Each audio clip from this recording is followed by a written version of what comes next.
Inaprubahan na ng Economy and Development Council na pinangungunahan ni Pangulong Ferdinand R. Marcos Jr. ang panukalang 3 grading period sa mga pampublikong paaralan. Kung kailan yan magiging epektibo, alamin natin sa ulat ni Kenneth Pasyente.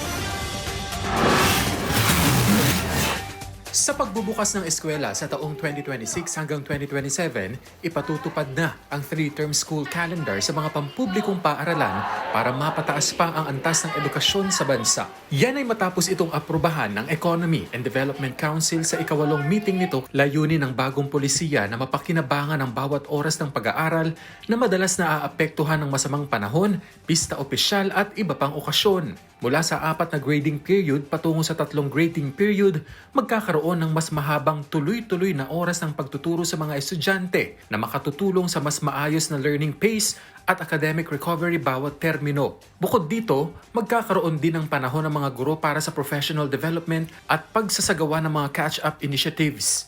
Ayon kay DepDev Secretary at ED Council Vice Chair Arsenio Balisacan, ang hakbang na ito ay bahagi ng pagsisikap ng pamahalaan na bumuo ng globally competitive workforce sa pamamagitan ng evidence-based solutions para mapunan ang educational gap sa bansa.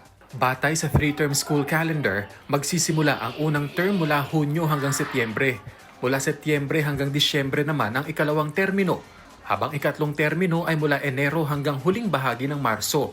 Kukumpleto ito sa 201 araw ng klase para sa buong academic year. Inaprubahan din ng Council ang pagwawakas ng umiiral na Investment Coordination Committee approval para sa Unified Grand Central Station Project upang mapabilis ang natitirang konstruksyon sa pamamagitan ng iba pang mekanismo at contractors. Layunin ng proyekto na magkaroon ng isang central station na nag-uugnay sa mga pangunahing railway systems gaya ng LRT Line 1, MRT Line 3 at MRT Line 7. Inaprubahan din ang hirit ng DPWH na itaas ang budget at pahabain ang implementasyon ng Reconstruction and Development Plan for a Greater Marawi Stage 2 na bahagi ng rehabilitasyon ng Marawi City.